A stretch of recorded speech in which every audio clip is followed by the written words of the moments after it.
ಇನ್ನು ಕೆಎಸ್ ಈಶ್ವರಪ್ಪನವರ ಸಿಟ್ಟು ಯಾವ ರೀತಿಯಾಗಿದೆ ಅಂತ ಹೇಳಿದ್ರೆ, ರಾಧಾ ಮೋಹನ್ ದಾಸ್ ಅವರು ಸಭೆಯನ್ನು ನಡೆಸ್ತಾ ಇದ್ದಾರೆ. ಈ ಸಭೆಯ ಮಧ್ಯದಲ್ಲೇ ಹೊರನಡೆದು ಹೋಗಿದ್ದಾರೆ ಕೆಎಸ್ ಈಶ್ವರಪ್ಪನವರು. ಆದ್ರೆ ಯಾವ ಕಾರಣಕ್ಕೆ ಹೊರನಡೆದು ಹೋಗಿದ್ದಾರೆ ಗೊತ್ತಿಲ್ಲ.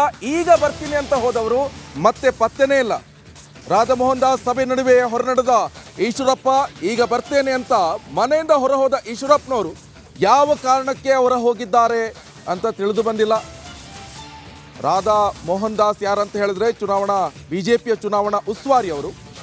ಬೆಳಗ್ಗೆಯಿಂದ ನಡೀತಾ ಇರುವಂಥ ಎರಡನೇ ಸುತ್ತಿನ ಸಂಧಾಯದ ಮಾತುಕತೆ ಇದು. ಹೆಜ್ಜೆ ಹೆಜ್ಜೆಗೂ ಕೂಡ ಕುತೂಹಲ ಮೂಡಿಸ್ತಾ ಇದೆ ಕೆಎಸ್ ಈಶ್ವರಪ್ಪನವರ ನಡೆ.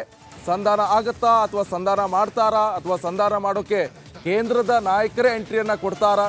ಬಹಳ ಪ್ರಮುಖವಾಗಿ ನರೇಂದ್ರ ಮೋದಿ ಅವರು ಕೂಡ ನಾಳೆ ಶಿವಮೊಗ್ಗಕ್ಕೆ ಬರ್ತಾ ಇದ್ದಾರೆ. ಅವರೇ ಸಂಧಾನ ಮಾಡ್ತಾರಾ ಅಥವಾ? ಯಾಕಂತ ಹೇಳಿದ್ರೆ ಈಗ ರಾಧಾ ಮೋಹನ್ ದಾಸ್ ಅವರು ಬಿಜೆಪಿಯ ಚುನಾವಣಾ ಉಸ್ತುವಾರಿಯನ್ನ ಹೊತ್ತಿದ್ದಾರೆ. ಇವರು ಸಭೆಯನ್ನ ನಡೆಸ್ತಾ ಇರುವಂತಹ ಸಭೆ ಮಧ್ಯೆ ಹೊರ ಹೋಗಿದ್ದಾರೆ. ಈಗ ಈಗ ಅಂತ ಹೇಳಿ ಹೋದವರು ಮತ್ತೆ ಎಲ್ಲಿ ಹೋದ್ರು ಏನು ಯಾವುದು ಕೂಡ ಗೊತ್ತಿಲ್ಲ. ಅಂದ್ರೆ ಕೆಎಸ್ ಈಶ್ವರಪ್ಪನವರು ಯಾವ ರೀತಿಯಾಗಿ ಸ್ವಪಕ್ಷದ ವಿರುದ್ಧವೇ, ಅದು ಕೂಡ BS ಯಡಿಯೂರಪ್ಪನವರ ವಿರುದ್ಧ ಬಂಡಾಯವನ್ನೇ ಸಾರಿದ್ದಾರೆ. ಚುನಾವಣಾ ಎಂಟ್ರಿಯನ್ನ ಕೊಡ್ತಾ ಇದ್ದೀನಿ, ಆದರೆ ಯಾವುದೇ ಕಾರಣಕ್ಕೂ ಹಿಂದೆ ಸರಿಯುವಂತ ಮಾತೇ ಇಲ್ಲ ಅಂತ ಈಗಾಗಲೇ ವಾಗ್ದಾಳಿಯನ್ನು ಕೂಡ ಶಿವಮೊಗ್ಗದಲ್ಲಿ ನಡೆಸಿದ್ರು. ಆದರೆ ರಾಧಾ ಮೋಹನ್ ದಾಸ್ ಅಗರ್ವಾಲ್ ಅವರು ಸಭೆಯನ್ನು ನಡೆಸ್ತಾ ಇದ್ರು.